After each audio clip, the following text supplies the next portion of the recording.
Good afternoon, New York City, and welcome to the State of the City address.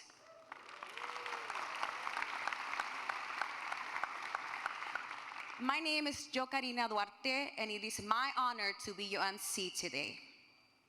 I am here because I am one of the 71 city employees that has been deployed to Puerto Rico in response to the recent earthquakes.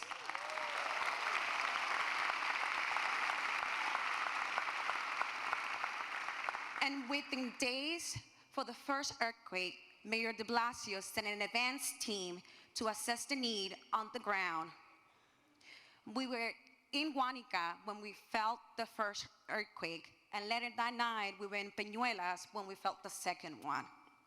We saw the anguish in the eyes of Puerto Ricans every time they felt the tremor.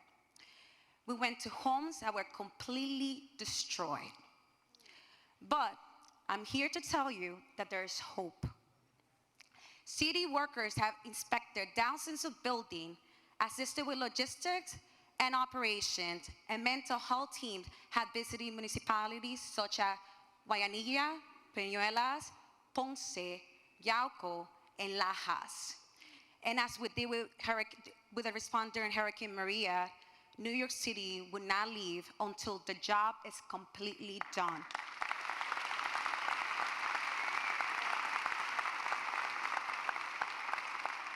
So today, we would like to give a special thank you to all city employees in the city of New York that deployed to Puerto Rico, and a special shout out to those that, despite the tremors, remain there today carrying on their mission.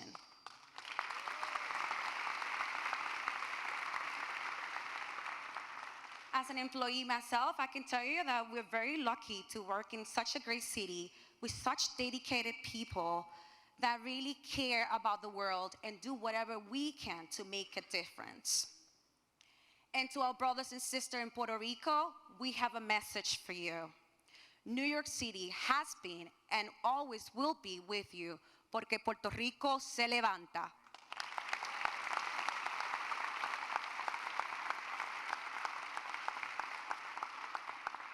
And now it is my pleasure to introduce to you PS 133's Children's Chorus, who will be performing the national anthem. So please raise to receive PS 130th.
Thank you, PS 130th.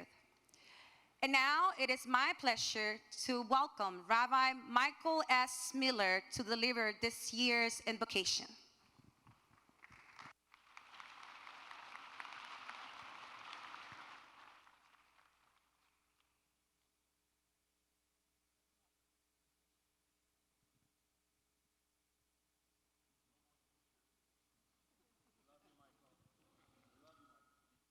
Borei Olam, creator of the world, we ask that you confer your divine blessing on the city of New York, on its people, its elected officials, and most particularly on its mayor, our mayor, Bill de Blasio. Indeed, what a blessing it is to dwell in a metropolis populated by women, men, and children from the four corners of your earth, an unmatched demographic diversity on the globe representing every race, every faith, every creed, every background. As the prophet Micah in chapter 4 said in biblical times, they shall sit every person under their vine and under their fig tree. With pride in our neighborhoods, New York City is a place, an abode, a sanctuary for everyone, a home, our home. And then the prophet went on to say, and none shall make them afraid.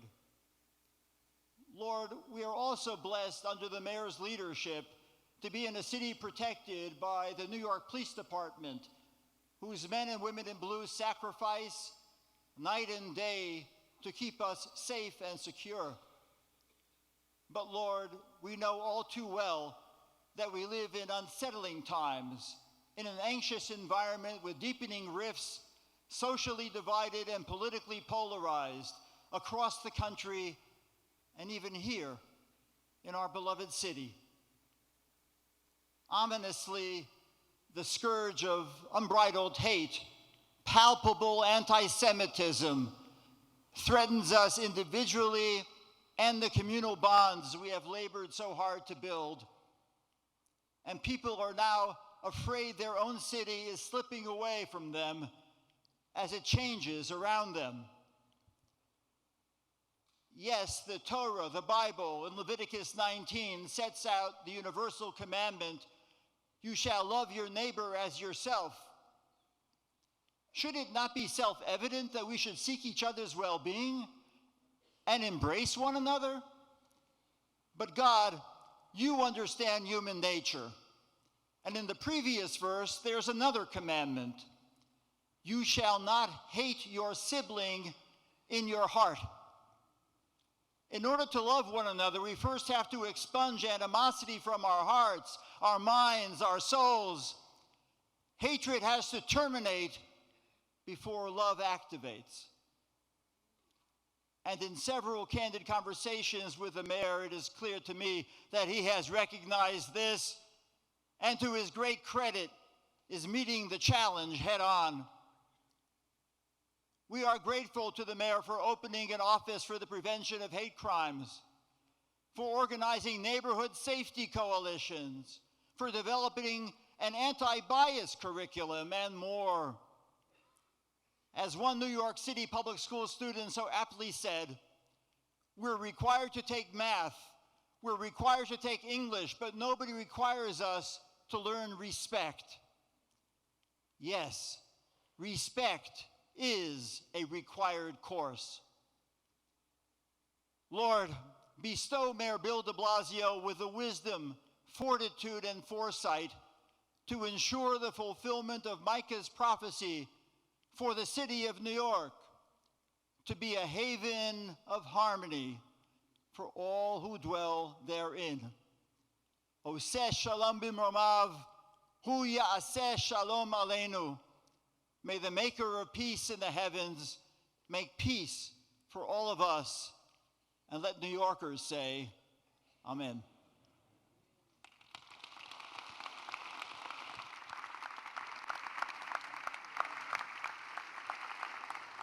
Thank you, Rabbi. And now we would like to welcome the Department of Youth and Community Development Step It Up New York 2019 Dance Champion, PUSH is recognized by their civic leadership and community service projects in Harlan and across the city. Let's give them a round of applause to PUSH.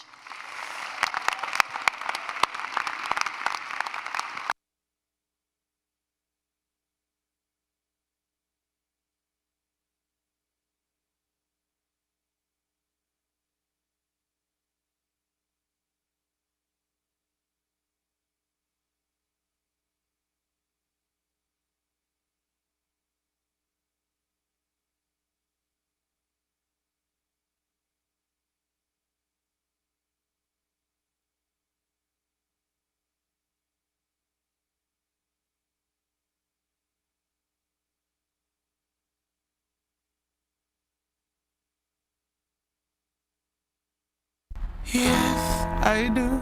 I believe that one day I will be where I was, right there, right next to you. And it's hard, the day just seems so dark. The moon and the stars are nothing without you. Your touch, your skin, where do I begin? No words can explain the way I'm missing you. I think it's time I start feeling tipsy. I've been too nice, too long. Yep, definitely time I get nice. You a silly nigga. I'm back fluid. Money in a split fluid. Yeah, I know. Here lame. Don't you ever run it. You don't want it. Make some room. Make some room. Make some room. Keep 100 feet away. You ain't know my throne, ain't even a feet away. But it's a difference between black artists and white artists. Let her go. She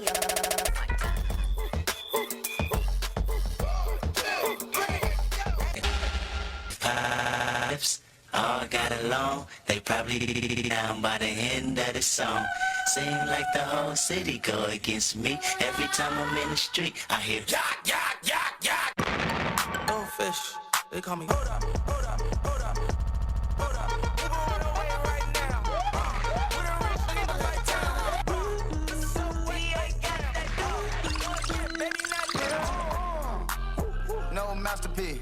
10 babs, it's the 10 after me. Pop that, pop that, pop, pop, pop that. Can't stop, won't stop, get wild. 10 white toes and them toy flip-flops. Manicures and pedicures, I'm always tip-top. When they say I'm not hot, all these lies need to stop. Cause I'm icy, wifey, icy, wifey, icy, icy, icy, icy, icy, icy. hold up, wait, stop, pause.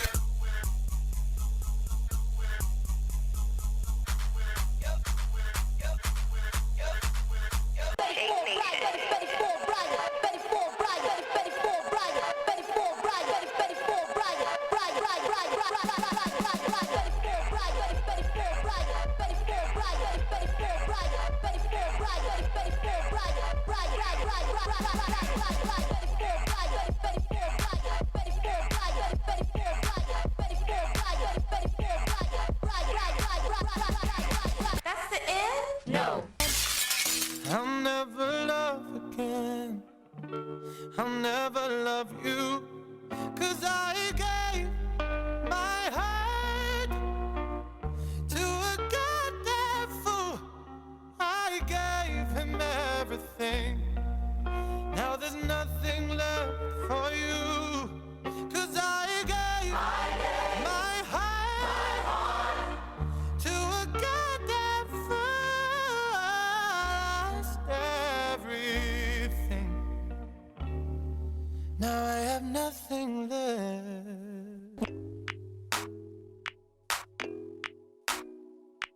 Don't give up, I won't give up. Don't give up, no, no, no. Don't give up, I won't give up. Don't give up, no, no, no. I'm free to be the greatest, I'm a liar. I'm free to be the greatest here tonight. The greatest, the greatest, the greatest. I love you.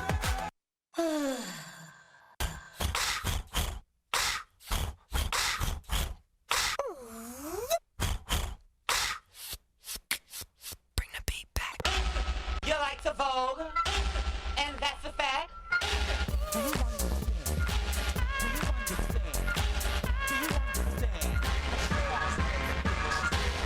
you understand? Do you understand?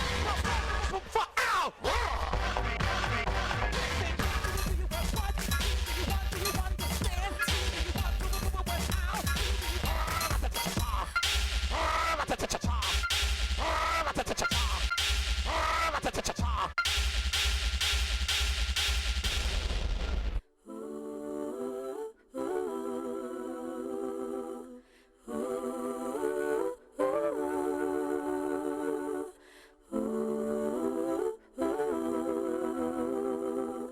tell you that I love you tonight, but I know that I've got time on my side. Where you going? Why you leaving so soon? Is there somewhere else that's better for you? What is love if you're not here with me? What is love if it's not guaranteed? What is love if it just stops and leaves?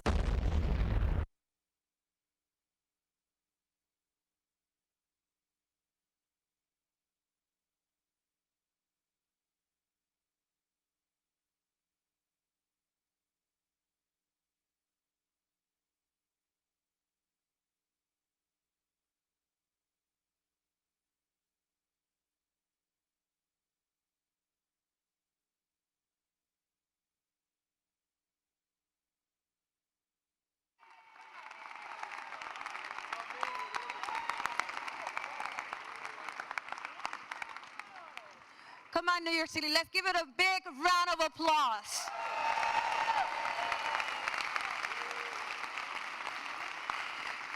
Ladies and gentlemen, this is the moment I've been waiting to perform tonight. It is my pleasure to introduce and welcome the First Lady of New York City, Charlene McRae. So let's give her a round of applause.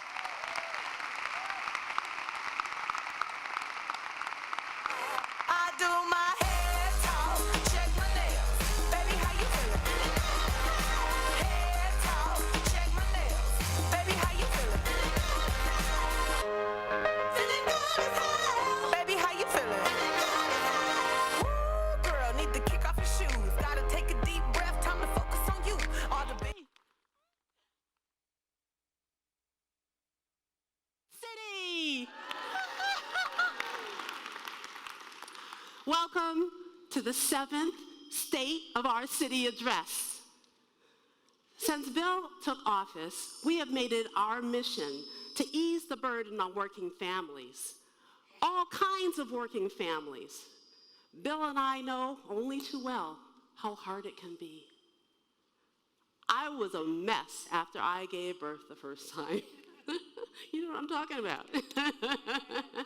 The umbilical cord had somehow become wrapped around our baby's neck. And we had to leave her in the hospital, in an incubator for observation. The doctor said she was fine, but I was worried. I was worried, even though it was a precaution. I was exhausted, I was stressed out. Now, when we finally got to bring our baby home, we didn't have a clue. We placed her on the futon, still all strapped into her baby seat, and we took that photo. And we just looked at her. It said, what do we do next? It wasn't easy. The car seat came with more instructions than the baby. So we didn't have any family living close by. It was just Bill and me. We were kind of on our own. My friend Mirabelle, oh, she had a baby around the same time. And she had sisters and cousins and aunties who swooped in and cooked and cleaned and babysat. And you know that saying, it takes a village? Well, Mirabelle had a huge village. They answered her questions. They brought in love and support at a time that can be really stressful and sometimes painful. And it was really beautiful to hear how they supported each other. Now, I'm not complaining, but I did not have that. And many parents don't have that. And we're going to change that with new family home visits.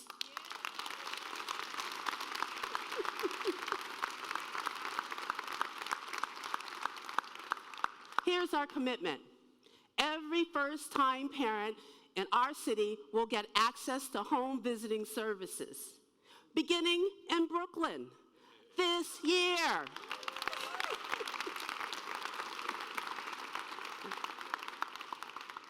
Parents will be able to get assistance with breastfeeding and learn how to keep their babies safe. Parents will be assessed for other health needs. They'll get screened for maternal depression. You know, home visits will lower maternal anxiety. Home visits will help our parents and babies be healthier and happier. You know that expression that I mentioned earlier, it takes a village? Well, if you're a first-time parent, New York City is going to be the village for you and your children.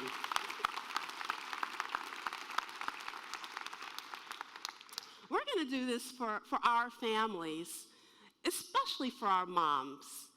Why? Because every mother counts. Can you all say that with me? Every mother counts. Every mother counts. Every mother counts. Every mother counts. That's right. Cada madre cuenta.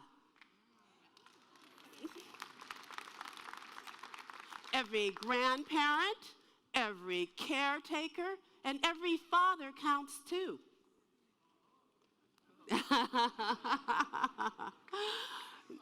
I believe my kids have the best dad. What do you say we bring him out here? Yeah? All right, everybody. Please welcome the father of my children, my partner in all things, and our mayor, Bill de Blasio.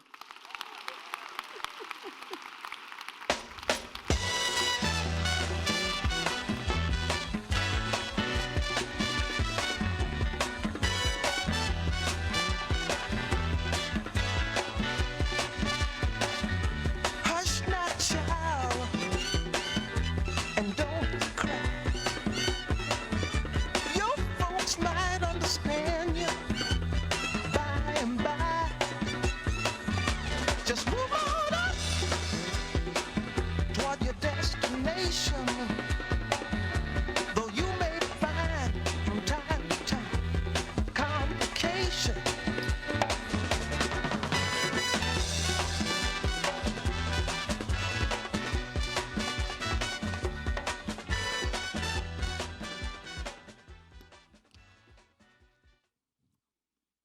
I am always moved when I hear Charlene talk not just about our children, our family, but when I hear her love for all the children, all the families of this city, and how she puts that into action every day. Let's thank our First Lady.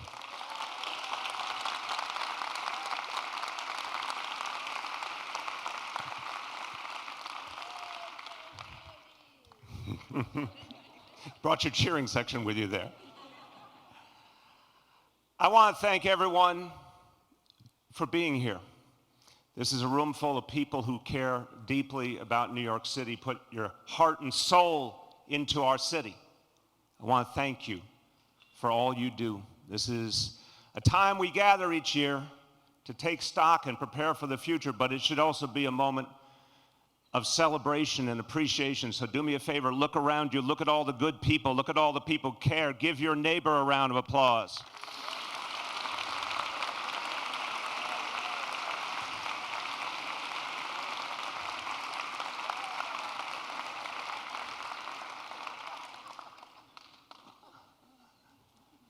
I want to thank all the wonderful people and the kids, the performers, everyone you've heard so far today.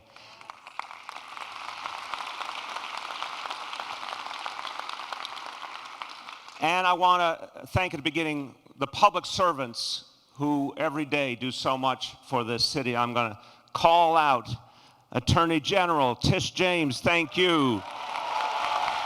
Secretary of State Rosanna Rosado, thank you. State Comptroller Tom DiNapoli, thank you. City Council Speaker Corey Johnson, thank you. City Comptroller Scott Stringer, thank you. To all of the members of Congress who are here, the members of the Assembly, the Senate, to our borough presidents. Let's thank them, our district attorneys. Let's thank them.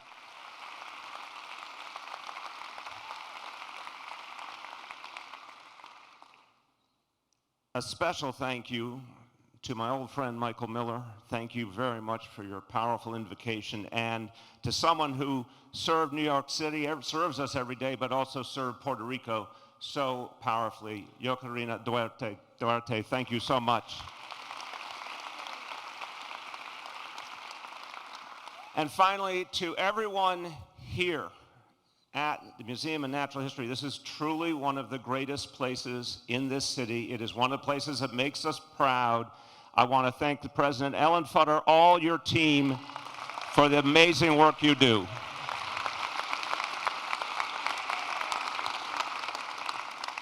And this is a place where we really feel the world around us. And we're going to talk about that today, the future of this city, the future of our earth. But if you ever want to stop and feel it, come right here to this museum. Thank you for being devoted to make sure we are all thinking about the future of this earth. Thank you, Ellen. Another thing we do every year is we get a moment to celebrate some extraordinary public servants who are our first responders in so many different ways. And in the program today, there's a list of wonderful people who did amazing things in 2019. I'm only going to give you a few quick examples, and then we should clap for all of them after. But first of all, from New York City Health and Hospitals, Dr. Yinan Len. She is a primary care physician at Bellevue. That would be enough in the way of great public service. But she further works to help the homeless. She's a founder, or the founder, of the Complex Care Clinic, which brings together all the things homeless folks need to help them and convince them that there's a life off the streets where they can really get what they need. And Dr. Len has been known to go out unannounced and just give out food and help and be there for homeless people. Dr. Len, thank you. Please stand. Let us thank you.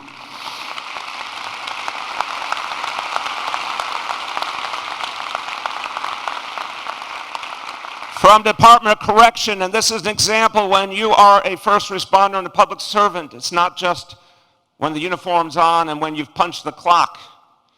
Our public servants are 24/7 people. Correction Officer Jehi Simple was on a train, Long Island Railroad train. It was the middle of SantaCon, always an interesting time of year. And unfortunately, someone was not in the spirit of the season, was spewing out hateful language and wielding a knife. Officer Semple was off duty. That didn't matter. He leapt to action. He restrained this individual until police could come and effectuate the arrest. Thank you, Officer Semple. Please stand. He's out there somewhere. Where are you, officer? Yo. There.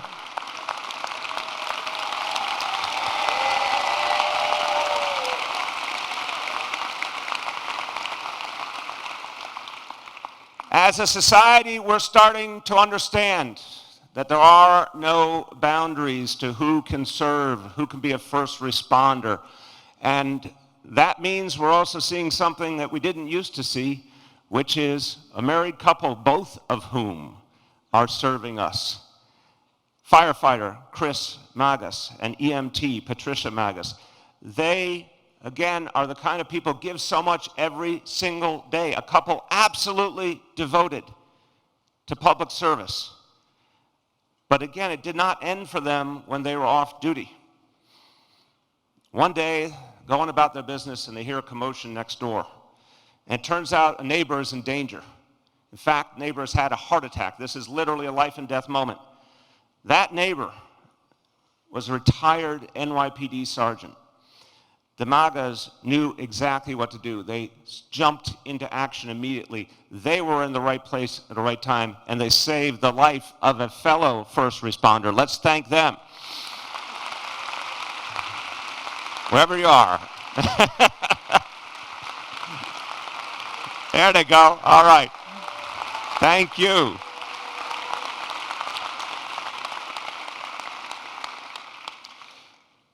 Rabbi Miller spoke powerfully about the challenge we faced in recent months with this horrible uptick in hate and anti-Semitism.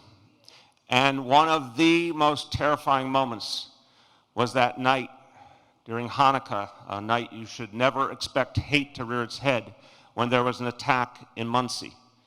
And the attacker fled. There was a moment of doubt.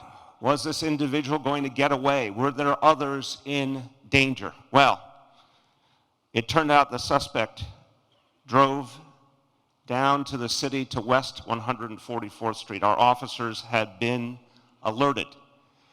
And we should all count our blessings in this city that two smart, able, quick-witted officers immediately did the exact right thing and stopped someone who could have harmed so many others before he could ever get out of his car. Let us thank Officer David Radziwan and Officer Russell Matera.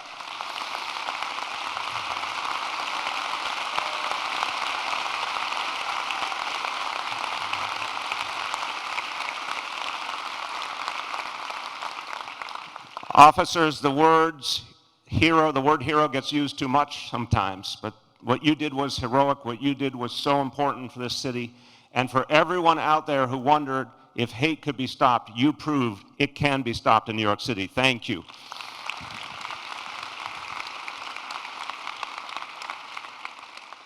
Finally, every story is powerful and moving, but I cannot tell a lie. This one, as a New Yorker, this one moved me to my core. Sanitation worker Timothy Moore. A normal day on the job, moving a truck, going over the Verrazano Bridge. Nothing unusual until he sees a woman standing by the railing of the bridge.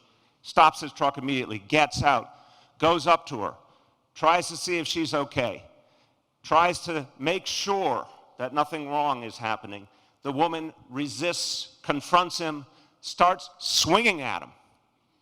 This, dear friends, is a quote from our good sanitation worker, Timothy Moore. He said to her, "If you want to fight, that's okay, but you are not jumping off this bridge."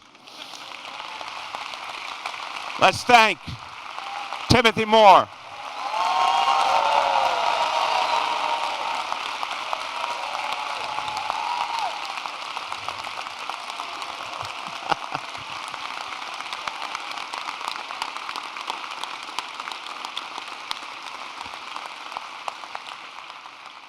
I left out the punchline. He held her until police officers came, saved her life. Thank you, Timothy Moore. Well done, brother. So, let me state the obvious here. This is not your typical state of the city. It looks different, obviously. It's a different approach because it's time to have a different kind of dialogue. Typically, a state of the city is a laundry list of accomplishments. Typically, there is a very set script. Usually, a state of the city does not occur next to a 94-foot whale. I've checked the facts. It's very rare. And honestly, usually a state of the city or state of anything is a lot of it's happy talk, a lot of it's euphemism. And I really felt at this moment, after 6 years on this job, working with so many of you in every neighborhood of the city, I felt it was time for something different.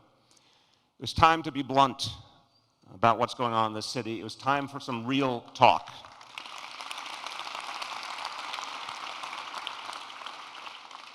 I am going to say for balance, and I feel this in my heart, there's plenty of good news. There's plenty of good news. And it's not minor stuff, it's real stuff. We have arguably the strongest economy we've ever had. We're a global economic power. We have added 500,000 new jobs in the last 6 years. And thanks to so many people in this room, we are the safest big city in America, and don't let anyone tell you otherwise.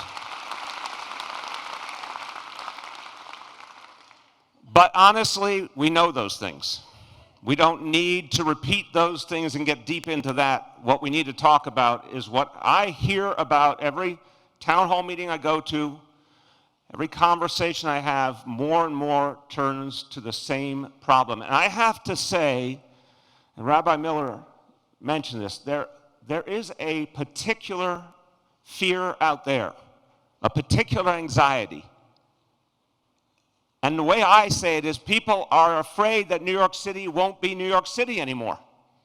They're afraid that our heart and soul could slip away. I feel this anxiety everywhere I go, and when my people are anxious, I'm anxious too. When my people are worried, I'm worried too. We have to come to grips with the fact that this is a different kind of problem. We've literally never experienced before on this scale, with this intensity. Years ago, I talked about needing to make sure this was a city for everyone.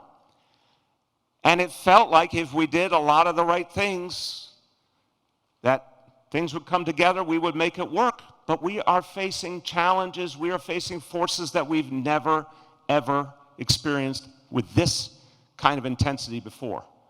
Now, you could easily make a parallel to what this city went through in the 60s, in the 70s, in the 80s, when people were leaving in droves, when there was plenty of fear and anxiety, when people felt they had to go. But today, here's what's strange. No one wants to leave, but they are being forced out. Or if they haven't been displaced yet, it's a constant fear. We used to worry about crime all the time, all the time. It was an obsession because it was so real. But the challenge now is not crime, the challenge now is greed. Greed afflicting all of us, greed that would take away this city from its own people. Our challenge, our enemy in this struggle, is an economic one. It's not that we have to fear street thugs, it's that we have to fear bad landlords. That's the reality. It's a different city with a different dynamic, and we have to come to grips with it. I'm going to ask all of you for what you've experienced. In your own neighborhood, is there a cherished small business, a mom and pop store that you have seen close that you wish was still there? Raise your hand. Okay, just so we can get the power of what's happening out, everyone say the name of that store you miss. Just say it out loud all at once. Say the name of that store you miss. Louder. Everyone has their own example. How many of you have gone by one of those signs at a building site advertising a condo for $2 million or $3 million or $4 million or $5 million, and it has been disgusting to you? Raise your hand if you have had that experience. If you have felt that is not meant for me and my family or anyone I know. How many of you fear that this generation of your family might be the last generation to be able to afford to live in New York City? Right? That's what's really going on, right? And we have to confront it. And I want to be clear, you can talk about an affordability crisis, but that doesn't even capture the depth of it. We've been talking about an affordability crisis for years, and we thought the tools we would apply would work. And they've had an effect, but I got to tell you, more and more, this feels like one of those diseases that becomes resistant to antibiotics, where you apply the medicine and it works less and less. We honestly believed, we put forward first an affordable housing plan, the biggest in the history of the city, 200,000 apartments. The need was so great, we made it 300,000 apartments, and it's not enough. We passed the strongest legislation in the country, and I want to thank the City Council. Mandatory inclusionary housing, requiring developers to create affordable housing if they got a permit to build. The strongest in the country. It's not enough. We did 2 rent freezes. They had never been done in the history of New York City that reached millions of people. Not enough. We gave free lawyers to stop evictions, and they have. We went to Albany, fought for the $15 minimum wage so people have more money in their pockets. They got it. We went to Albany, fought for stronger rent laws to protect our tenants. We got it. You'd think if you did all those things, the problem might be solved. But here's what's clear. We have to go a lot farther. We have to go a lot farther. Today, I'm presenting to you something very different. This is a plan to save our city. And I thought long and hard about whether those words were called for, but I am convinced they are. We need a plan to save our city because that's where we are right now. We're at a point where we have to be saved. This city and everything it stands for must be saved, and we are the ones who have to save ourselves. We have to save ourselves from the forces of greed. We have to save ourselves from laws that no longer serve us. And by the way, because we're in this place, we have to save ourselves from an existential threat facing New York City and facing everywhere in the world. So this is a plan to take us forward. Are you ready to help us save our city?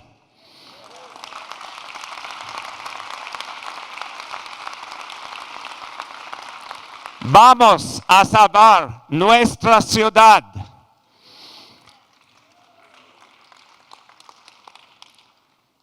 The notion of this plan is to return this city to you, because this is your city.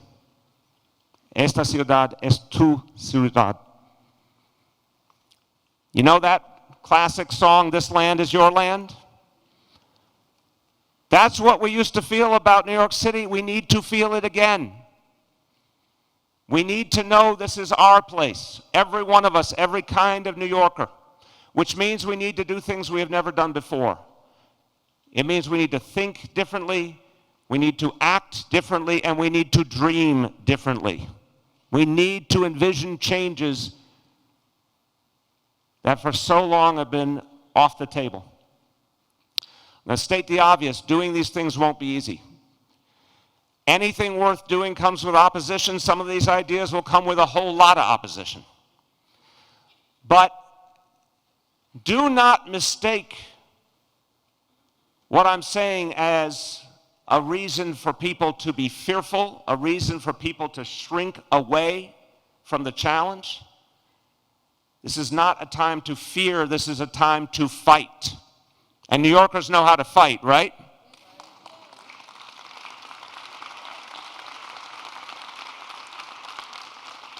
We have 2 years of urgent work ahead of us. And I want it to be very clear, this is a very ambitious agenda. It's going to take a lot of work. I'm going to devote myself for these 2 years to getting all of these things done. And I need your help. Everyone in this room, I need your help to make these changes. And I say that with a sense of urgency. But I also say it with a sense of hope. The good news for me, after 6 years of working with all of you, is seeing that, in fact, a lot of things can change. A lot of things we were told would never be achieved have been achieved. I remember vividly, over these last 6 years, I remember it all very clearly. I remember all the voices that said it was impossible to give pre-K to every one of our children. We proved them wrong, didn't we?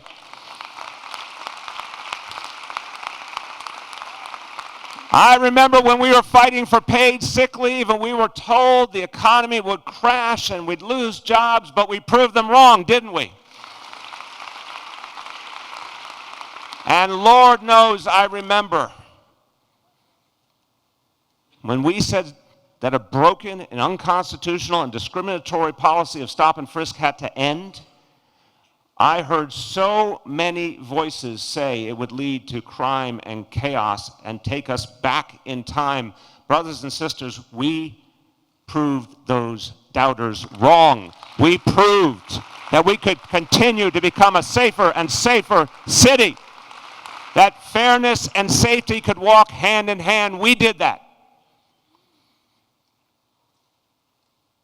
So we have to remember that whatever you attempt to do, if it's different, people will try to talk you out of it. People will always try and talk you out of your own power.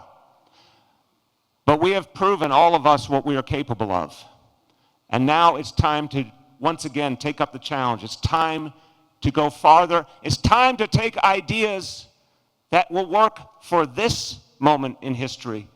And those ideas, by the way, came from so many of you, so many people who spoke up at town hall meetings, so many folks who came to City Hall or I met on a street corner and said something needs to be different. Today, we're going to talk about 5 strategies to save this city we love. And these strategies came, in so many cases, from the people, from the neighborhoods. And they're going to make a huge difference for us. To start, I want to talk about our young people, because we do need to save our young people. We do need to save our young people. We need to do it to keep our city safe, but we also need to do it because our young people are dealing with challenges we could not have imagined when we were growing up. And we owe it to them to embrace them and help them forward in an ever more complex society. This video will give you one part of the story. So this is our catchment area, or what we call our hot zone in this particular precinct. So we started in 2014. When I first started doing this work, I was by myself. Back then, this school was top 3 most violent middle schools in New York City. Recruiting, bullying, extortion, things of that nature. Individuals that recruit young people into these violent street organizations, they are also out here standing. Gang members, when I was one, we were looking for vulnerable youth. We would watch to see if someone was picking them up, and if no one was and they were walking along by themselves, we would walk side by side with them. And then that's how they get pulled in. We at BRAG provide safe passage for them to the train station, to the bus stops, maybe even go all the way home with them. These are our streets too, and we're going to take them back.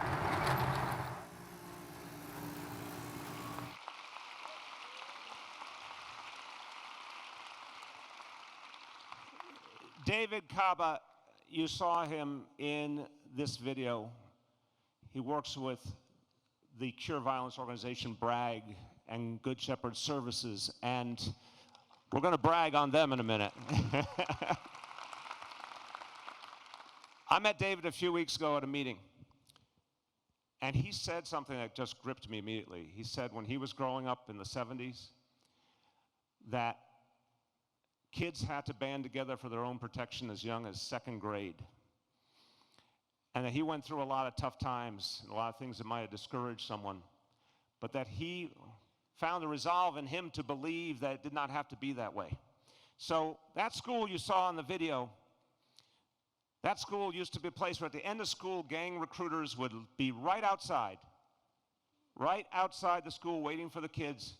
They were going to intimidate them, bully them, recruit them, but that block in front of the school belonged to the gangs.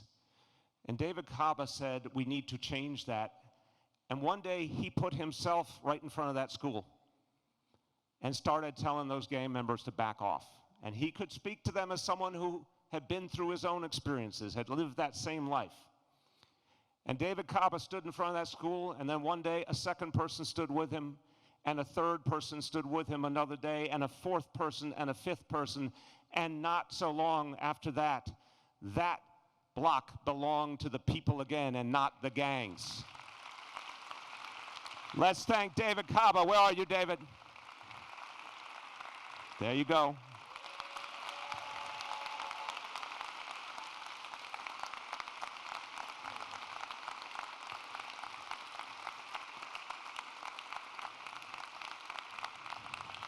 David is an amazing example of the Cure Violence movement. Everyone from Cure Violence movement, if you're here, stand up. Anyone in Cure Violence? Where are you? Thank you. Thank you. Neighborhood people standing up against crime, reaching out to our young people, offering them a better way.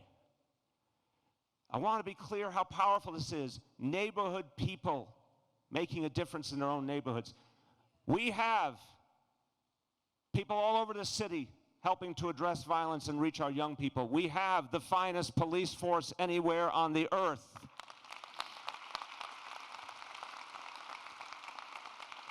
What does that mean? It means we are never going back to those days where violence and crime grip this city. We are never going back.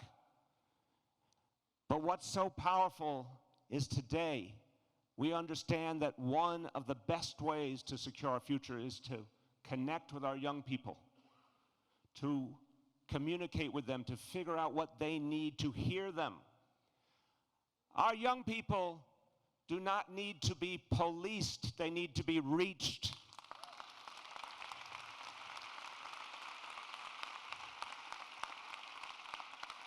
And don't misunderstand that sentence. I believe in what the NYPD does every day. But this is about getting to that young person before they ever might commit a crime. This is about going to the root cause. And for years, in the time of stop and frisk, our young people were treated like they were the problem. What did that broken policy of stop and frisk do? It degraded our young men and women of color. It treated them like they were criminals. It took away their value. But here's the beautiful thing. The NYPD today is doing the polar opposite. The NYPD today has announced a new youth strategy, focusing the most powerful and effective police force anywhere on the globe on the work of healing, communicating, inspiring our young people to never even think of a life of crime, but to only believe in themselves. So here's what we're going to do. That youth strategy, that means over 300 officers will be youth coordination officers. Imagine this. They have that uniform on, they have that badge, they have that gun. That's true. And what are they thinking about every day? They're thinking about how to reach young people who might be teetering on that edge. How to help a family that's struggling but doesn't know where to turn. How to make sure if a kid's starting to get in trouble that it stops right there. Using all the power and intellect of the NYPD to move our young people in the right direction. Stopping crime before it even happens. I want to say, and this is a reason I'm very proud of this man, this was from the heart and soul of Dermot Shea. Thank you, Commissioner Shea. Thank you to NYPD. Well, I'm pointing in the wrong direction. There he is. Thank you. So that's the first point. The second point, community centers. We need more places that are safe and positive for our young people. I have heard this at town hall meetings all over this city. So, dozens and dozens of our parks, recreation centers, we're going to open them up more hours, more days, and for young adults, we're going to make their memberships free. So they can go there and have that safe place to be. Turns out we have 6 community centers in NYCHA and the Parks Department that are sitting there dormant, that have been shuttered. We got to open them up for our young people. We will. Wherever I've gone, I've had people say our community doesn't have a place for young people. And so we looked around the city where some of the need is greatest, where there are not those youth centers, and we're going to build 7 new ones in Soundview, in Tremont, in the Bronx, Coney Island, Bushwick, in Brooklyn, Queens Village, and Astoria, in Queens, and the South Shore of Staten Island.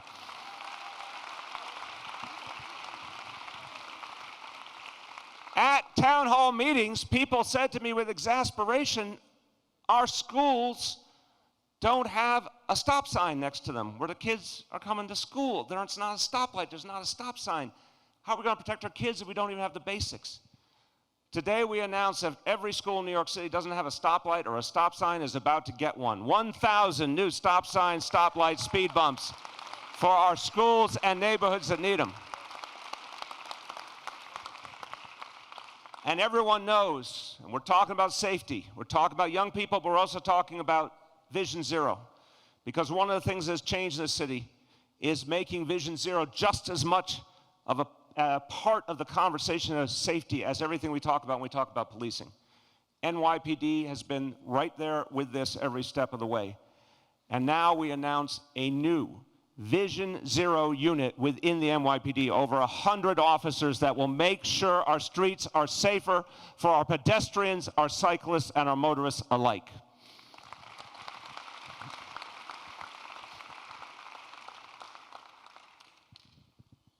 So I will say to you, this is an example. Even with the challenges we face, even with the things that we're going to have to overcome, there's so much to appreciate in how far we've come as a city, how much safer we are, and how this city is now creating new strategies that will make us safer for the long haul and reach our young people in ways we never did before.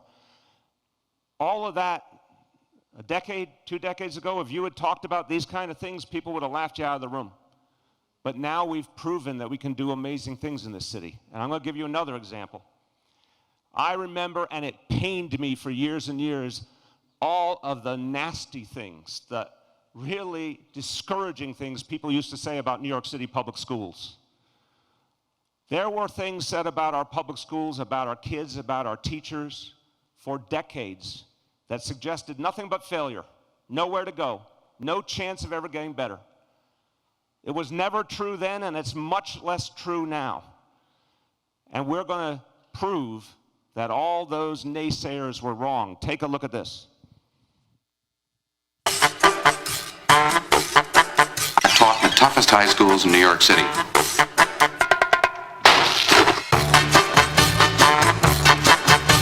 Why don't you sit down? I can't sit down. I'm dropping out. You take most of these schools and put them together, and what have you got? One big, fat, overflowing garbage can.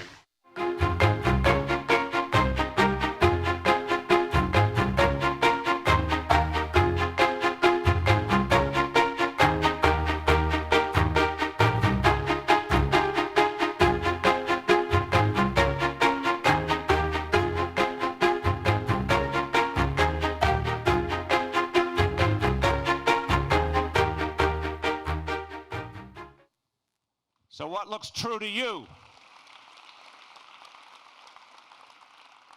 Raise your hand if those images you saw towards the end are the New York City public schools that you know and love. Right? That's the truth. I had an experience in the first year I was mayor. Everyone knows we put everything we had into starting pre-K, and everyone knows that it was by the skin of our teeth that we actually got it up and running by that September. And I remember one of the first classrooms I went to with Chancellor Farina, we were reading to kids in this classroom. We were reading the book, Very Hungry Caterpillar, childhood favorite. And the kids were totally into it. They were calling out the numbers and the animals and the colors, and everything was going great, except this one kid in the back just would not engage, didn't seem to care in the least. So we finished reading the story. Lots of media were there. Lots of people were paying attention. You know, it felt good, but I was really bugged that this one kid just didn't seem to care. And I'm about to leave, and the kid shoots up his hand. I'm like, okay, let's see what you got. So this is, remember, the Very Hungry Caterpillar, about a caterpillar turns into a butterfly. That's what the book is about. So I call on this kid, and he looks at me very seriously, and he says, metamorphosis.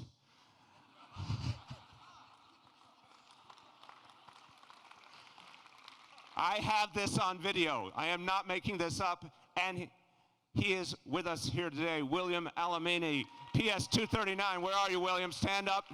There you go. Right there. Right there. Wave your hand, William. Wave your hand.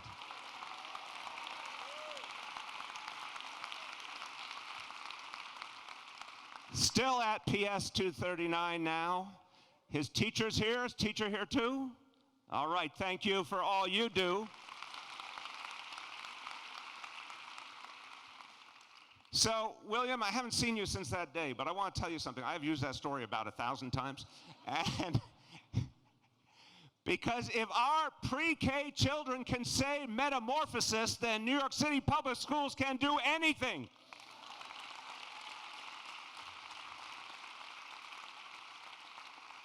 And our job has to be to create schools as exceptional as our children. As simple a mission, as clear a mission as that. Nuestros alumnos son excepcionales. Nuestras escuelas lo deben ser también. Our schools should be as good as our children. They can be, they must be. Now, remember, our schools, once upon a time, they were just assumed by so many to never have potential, to never be able to change and get better. They were put down, they were left for dead. But we have proven with a vision of equity and excellence that schools can get better and they can get better quickly, and now we've got a lot more to do. So it begins even before a child gets to school. You know, Charlene talked about the power of new family home visits, what it means for the parents. But I tell you what it means for the kids. It means that it helps their brain development to have parents who are getting that support. The studies prove that these new family home visits help children develop more quickly before they ever walk in a classroom. So then let's go to not just pre-K, but 3K. They said pre-K couldn't be done. No one saw 3K coming. But now I'm proud to tell you in September it'll be in 4 more districts. District 12 in the Bronx, District 29, Southeast Queens, District 1 in Chinatown, Lower East Side, and East Village, District 14 in Greenpoint and Williamsburg. As of September, we will be in half of all the school districts in this city with 3K and more to come. 3rd grade literacy, this is something you're going to hear a lot more from Chancellor Carranza and I in the next few weeks, because this is a story that's not being told. We're going to get our kids reading more and more on grade level by 3rd grade. It's one of the great indicators of academic potential and success. We are going to do that. And already, for the first time in New York City history, there are hundreds of reading coaches in our schools right this minute, helping teachers to get better, helping kids to get better. Some of them may be here today. Let's thank those reading coaches for all they're doing.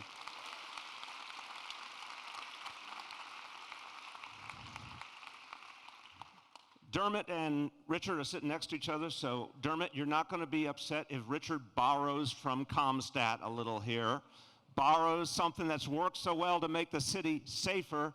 We're now going to start Edustat. Every school is going to get the kind of support it needs, and we're going to know what school needs what, because we're going to be paying attention with the same exact strategies that made us safer. You two, go get dinner together. He'll explain it. So, now, it's not just about academics. It's about heart and soul. It's about hope. It's about potential. So let's be clear. Our children need role models. They not just need textbooks. They need role models. We have already hired 1,000 more men of color teachers. We're going to do 1,000 more on top of that.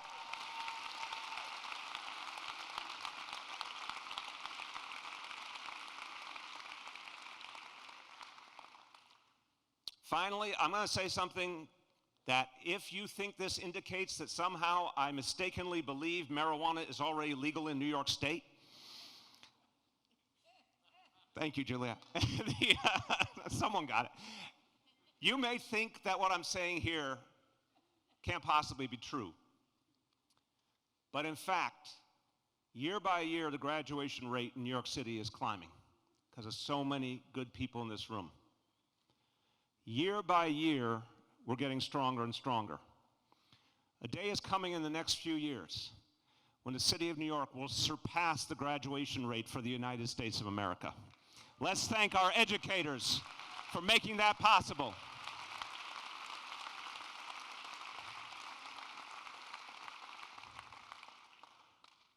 So now I want to talk to you about the third area, and this is about the lives we live and how we feel our communities, our neighborhoods. And we know our public schools are one of the things that defines our neighborhoods. But something else that really sets the character, that really makes us feel the place we are, is our small businesses, right? Our mom and pop stores that we love, that represent our community, that really are part of what makes it so special, and we have to save them. We have to devote ourselves to doing things we've never done before to protect small businesses that are under more danger than they've ever been in the history of this city. Look at this video. Most of us are working class. We don't have much money, but we have Nears. Nears is our museum. It housed our history. The first beer that we have was at Nears. The first baby shower we have at Nears. And there's thousands of memories like that that we're trying to save. I would say that we got very lucky. Yes, getting on the phone and speaking to the mayor, it was a darn miracle. With 2 days before we closed down, forever, after 190 years, we're lucky. You know, these local businesses, when you go into that shop, you know the owner, you know that manager. They live in the neighborhood, and that's the heart and soul. And that's why it's so important to say, not this one. Just please, not this one.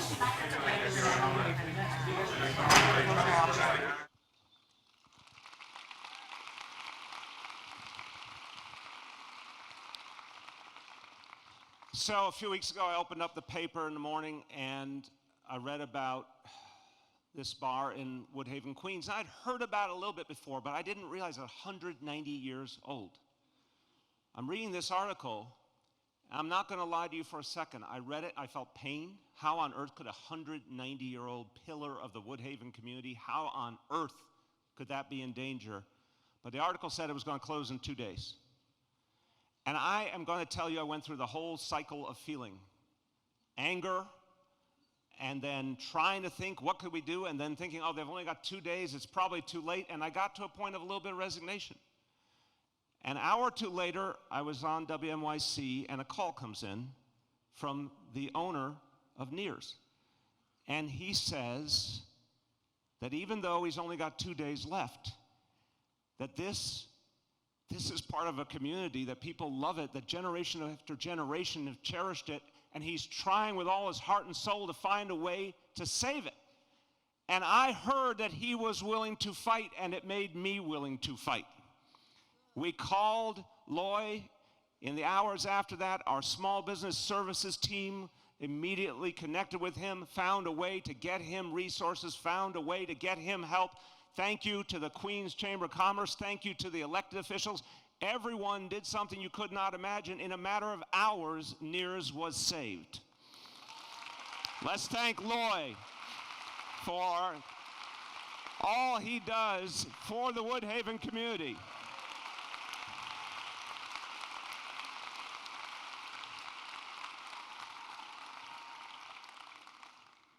That night, I thought it was important to sample his products, to be able, I just felt I needed to give a first-hand account of what the bar meant to the community. It would have been rude not to. So we had a celebration. It was beautiful. It was every kind of New Yorker, and people told me the stories. So that was a 190-year-old bar beloved by the community this close to going down. You know how many weren't saved in time. You know how many are teetering on the edge right now. There is a study in this city that says there are 12,000 vacant storefronts right now. I mean, think about that number.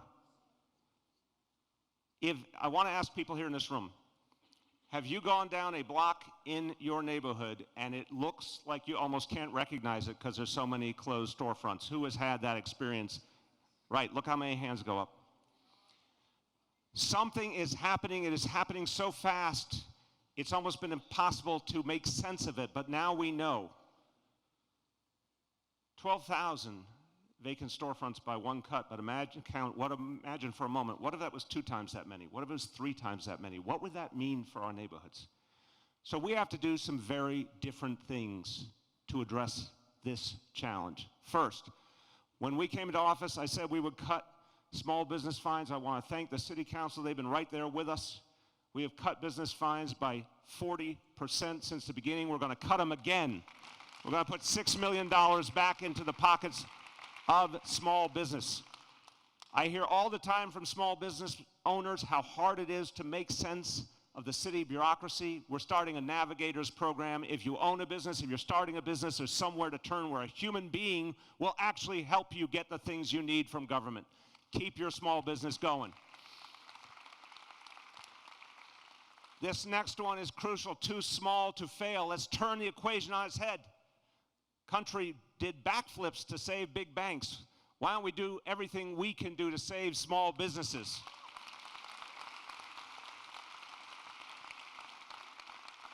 That means we're going to give them lawyers to help them negotiate with landlords. That's what a lot of small businesses are asking for. That means we're going to give them low-interest loans because a lot of them can't get capital anyplace else. That means we're going to work to pass legislation for full disclosure of everything that's in their lease and everything that might cost them money, because a lot of times they don't get that whole story from the landlord. We need to pass that legislation as part of this initiative. But we got to do more. Our pension funds are there to support the future of our retirees, but we can do a lot more with that money at the same time. I'm calling for us to commit $500 million in pension fund money to local small businesses in New York City. Let's invest in them. Let's go to Albany and deal with something that's driving me personally crazy and a lot of you as well. You've seen a storefront that's vacant for 2 years, 3 years. Guess what? If a landlord leaves that storefront vacant, hurts the community, makes the community less whole, deprives someone from having that storefront so they can be part of our community, then that landlord needs to pay more in taxes. They need to pay if they're going to do that to us.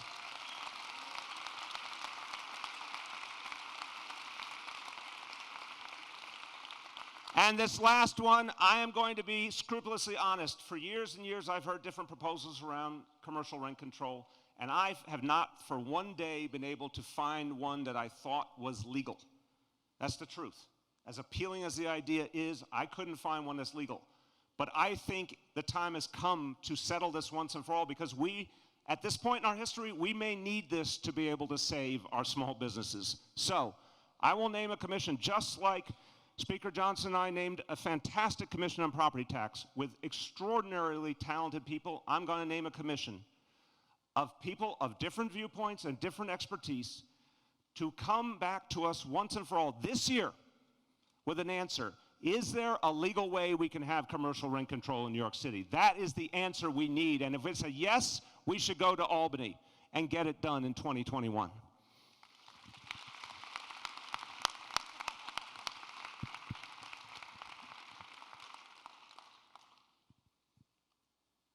So when you think of our neighborhoods, then you think about the most obvious question in the world: can you afford to stay in your neighborhood? You love it, it's part of who you are. Will it still be part of who you are? How on earth do you afford to stay in the place you love? Look at this video. Bill and I met in 1991. I was living in East Flatbush. He was living in Astoria. It was not a great commute.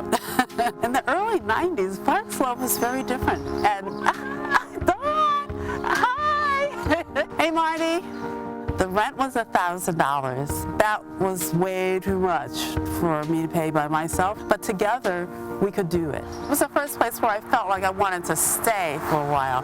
This was an owner-occupied building, so there's one bedroom and it had a very small extra room. The bathroom was very small. I remember giving Chiara and Dante a bath and sitting on the toilet seat to do it. It brings a smile to my face because I remember, oh, that was Dante's first laugh. When we moved here, it was actually a renter's market. That's not happening anymore. That's just so out of reach for someone in their first or second job. It won't be the same as what we had. The reality is, to find a place to live the way we did back then, it's not possible.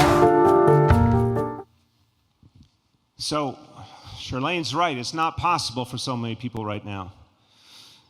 I do want to note, when I was in Astoria and she was in Flatbush, that's what you call a long-distance romance. But the fact is, we were starting out we got together, we wanted to have a family, we took it for granted we could find a place to live in New York City. And for the generation coming up now, they just can't feel that anymore.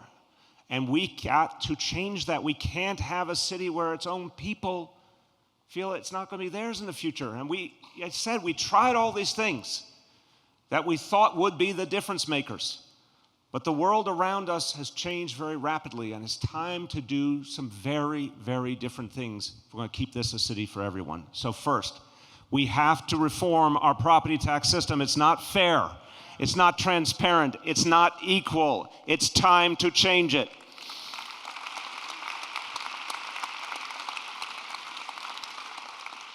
For folks who unfortunately are not even able to conceive of a place to live, folks who are homeless on our streets, we have to commit ourselves to the Journey Home plan that I announced in December, and I want to be clear. This is way out on a limb, but it's what we have to do. We have to end homelessness as we know it in New York City. And we truly believe for the first time ever, because of Homestead, because of an initiative that's reaching people like never before, that we can end this horrible phenomenon of a person who's on the streets for 1 year, 2 years, 5 years. We can end that once and for all. Are you all ready to be a part of that? Because we can do it. Our housing authority has gone through extraordinary challenges, 40 years of disinvestment from the federal government, but we are starting to turn it around. $6 billion investment by the city of New York, 62,000 apartments that will be fully rehabbed, as will their buildings. It will not be easy, but we can turn things around piece by piece for 400,000 New Yorkers who live in NYCHA. We have to do that.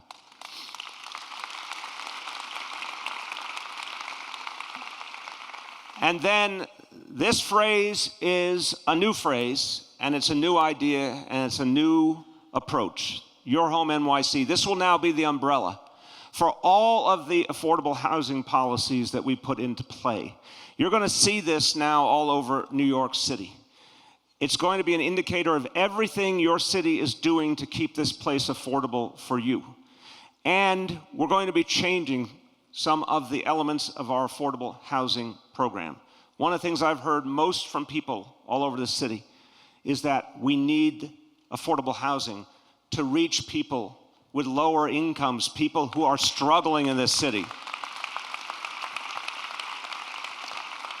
So to start 25% from this day on, 25% of all new apartments will be guaranteed, at least 25% will be guaranteed for families that make under $30,000.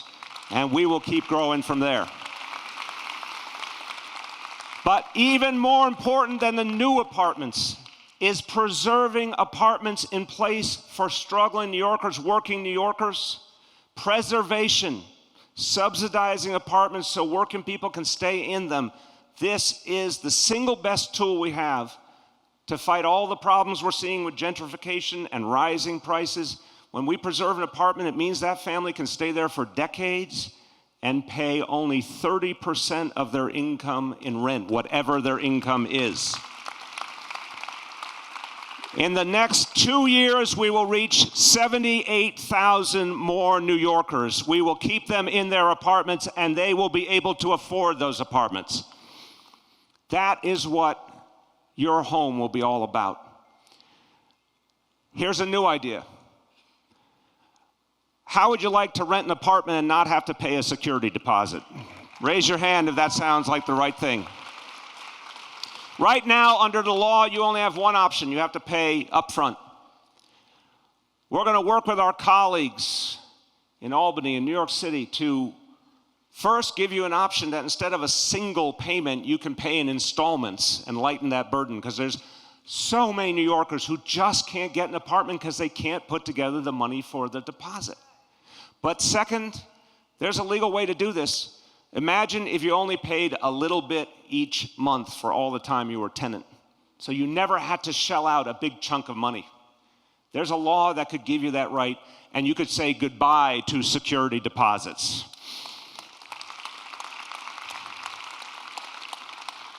The next one, we have to go to Albany and get this done. There are 900,000 apartments in this city that have no protection. Millions of New Yorkers, no protection against rent gouging. The landlord can jack up the rent as much as they want for no reason whatsoever. That's one of the reasons so many people can't stay in this town. We want New Yorkers, all New Yorkers, even if you're not currently in a rent-regulated apartment, we want you to have protections. We want you to be able to have a rent that you can actually pay, and we want to make sure that you can renew your lease and not just be thrown out for some arbitrary reason. We need universal renter protection. Finally, this is another new direction we need to go in. People are desperately concerned about things being privatized around us. I understand that. I hear all the people saying, can we find ways to keep affordable housing in the hands of the people? Can we make sure that things don't get privatized? One of the most promising ideas is community land trusts.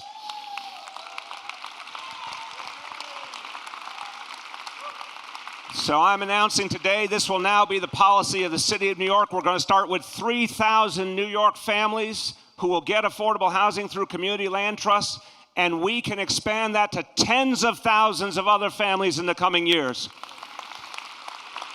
I said before, this land is your land. Community land trusts guarantee that this land will always be controlled by the people. So we're going to take on this affordability crisis. I've said it's bigger than we even imagined. We're going to take it on. But the last thing I want to talk about today, and I'm sorry to have to say it this way, but it's true, it's an even greater crisis, and it goes far beyond the boundaries of New York City, is the existential threat to all of us, but those who feel it more deeply, those who are scared in their hearts, in their souls, are our children. Look at this. New Yorkers don't do anything half-heartedly. If there's something that we want, we will get it. My name is Rebecca, and I am a climate activist at the 9/20 Youth Climate Strike. It was a speech in front of 250K students, and that, I could barely give a speech in my own school, so doing that was one of the most, nervous moments. If you translate that hope that we have from the youth into actual actions and take us seriously, then there's so much that we can do. They might see it as a little kid project, but no, this is the stake of our whole generation. Here we are, we're trying to fix the earth, and that shouldn't be our responsibility. We should be in school, we should be studying, but all that's on our mind is what's to come.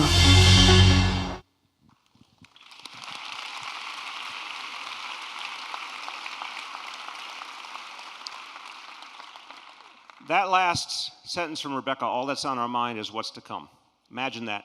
Imagine, because for all of us who didn't grow up with this threat, imagine it looming over you every day of your life. It's the only thing you've ever known. That's what our kids are going through.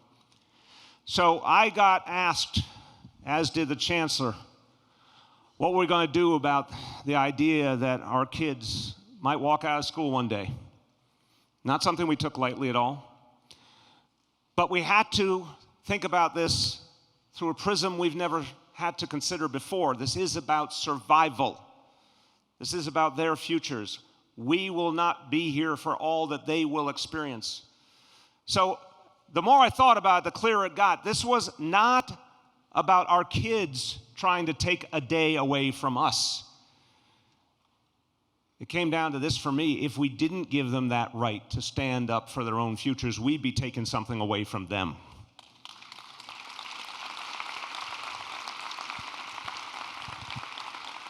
Last year, we introduced the New York City Green New Deal. We worked with the council on the strongest law on this earth to retrofit our buildings to stop emissions. The city has been taking step after step aggressively to protect us against climate change, to do our share. Cities all around the country doing the same, but you know what? Again, it is not enough. We now have to devote ourselves to something much more difficult. We have to be ready to commit ourselves to strand those fossil fuels in the earth, in the ground, once and forever, where they belong. They will only endanger us and our future.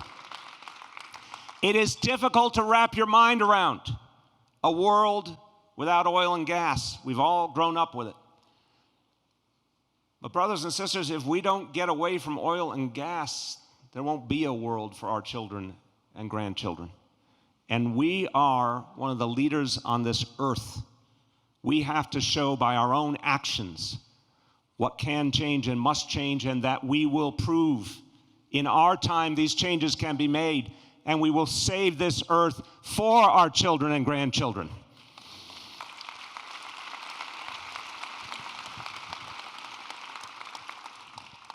Rebecca's going to help me out here.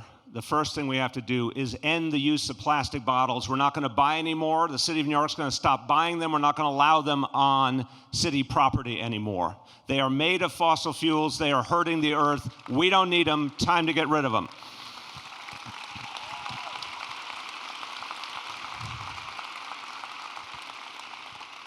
Thank you. It's good to meet you, Rebecca. Thank you for all. Let's thank Rebecca for all she's been doing.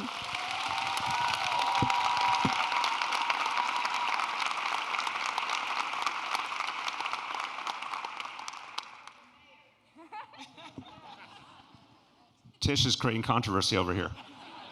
You hold that 1 second so I can speak into it. Rebecca, this is for you and all your classmates. This is one step, getting rid of the plastic bottles all over the city of New York. The executive order is signed. Thank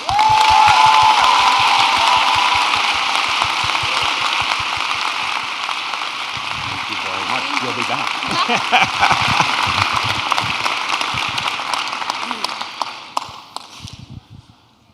Next, we can't just talk about change, we have to do it, we have to lead. And so, what we're going to do today is give an order. Every city car, every city truck, every city bus, every city ferry will be converted to electric power.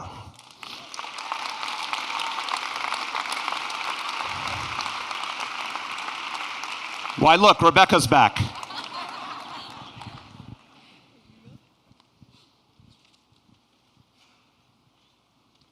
Rebecca, I'm going to tell you that this is going to be something that happens so quickly that starting this September, city school buses, some of our city school buses, will be electric for the first time.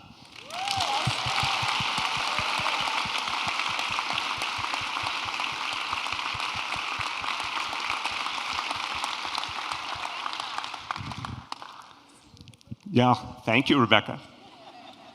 You say you wanted to get involved. Well, we are leaders on this earth. Are you proud as New Yorkers to be leaders on this earth?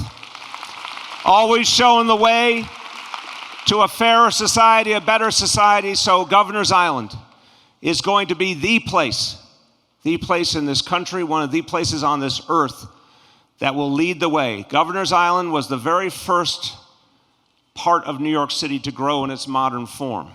It will now be the place that leads the world in the innovations, in the research, in the activism to address global warming. That will happen right here in New York Harbor.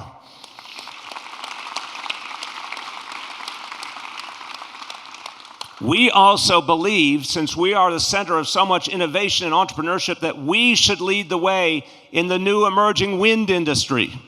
So we're going to invest $57 million in the South Brooklyn Marine Terminal to make it the staging area for the development of wind power off New York.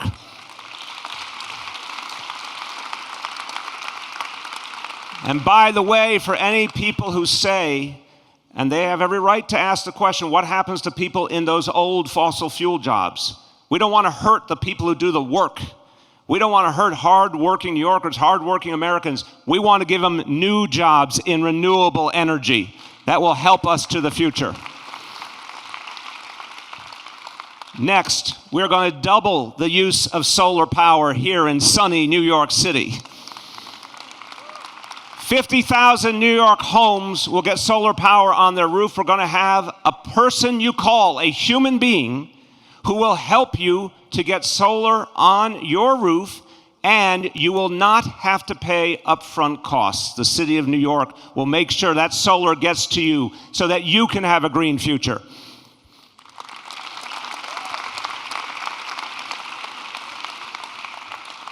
We are going to fuel all of the electricity needed by the city government and a lot more in the city, not with fossil fuels, with hydropower. We will make a deal this year to bring hydropower to New York City.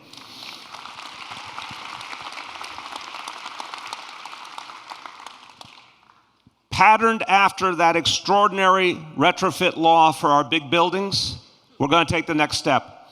For the largest buildings in New York City, we will work with the council on a ban, ending the use over the next 2 decades, ending the use of oil and gas in our buildings, replacing it with clean electricity.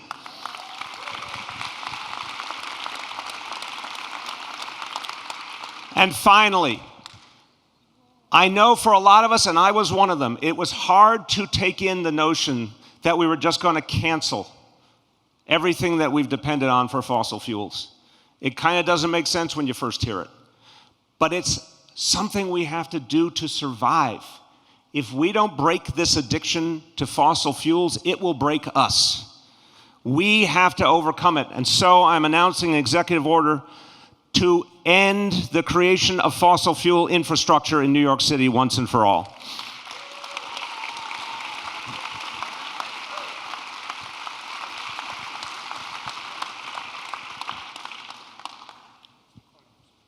See, Tish, Rebecca's learning this for when she's mayor one day.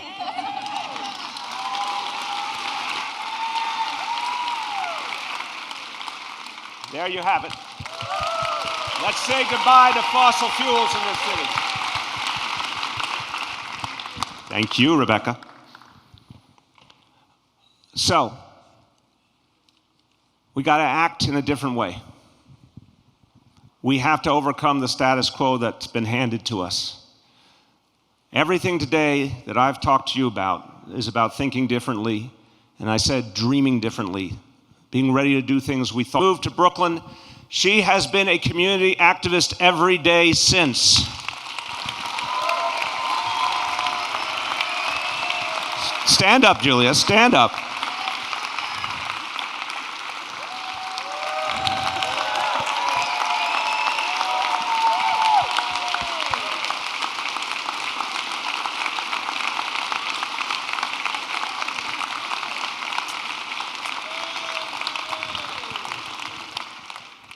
Julia has gone through many struggles, but she doesn't stop fighting.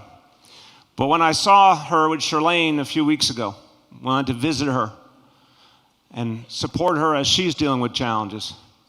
First thing she said in the door is, we've been fighting together for the 99% for a long time, and we're still fighting today. We're still trying. We're still trying. Her spirit is the one we need to understand. We don't stop, even when the odds are tough. And this is what ultimately gives me hope, is that I will have the honor of being in this fight with all of you. And I know what you can do. I know what New Yorkers can do.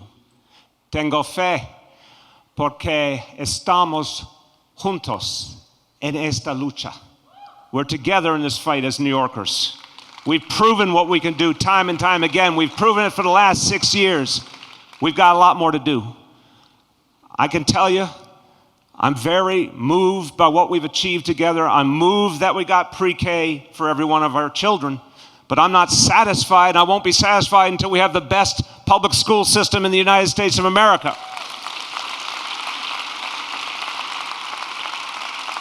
I'm proud of all of us that we got rid of a broken policy of stop and frisk, but that's just a beginning. I won't be satisfied until we stop crime before it even happens by reaching every one of our young people.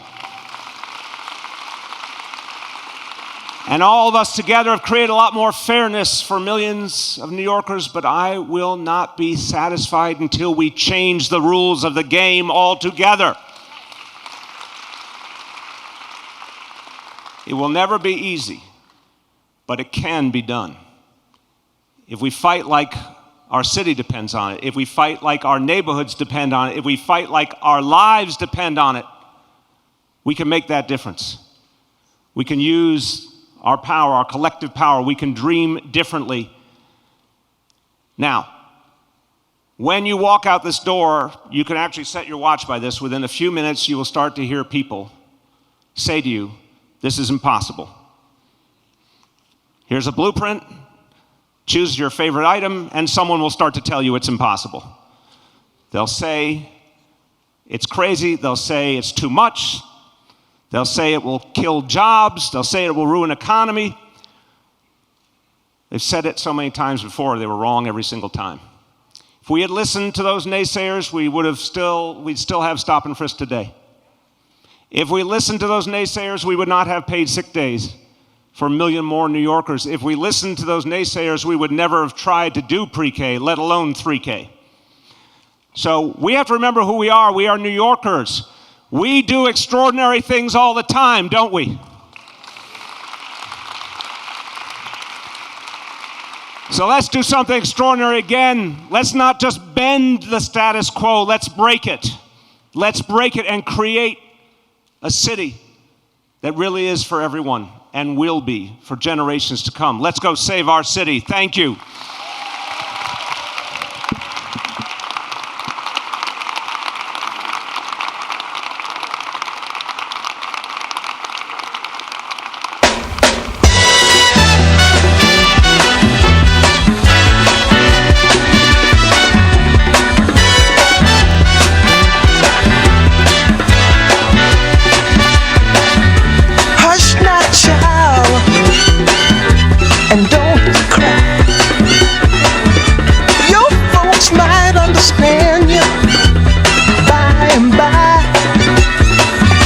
Just move on up toward your destination.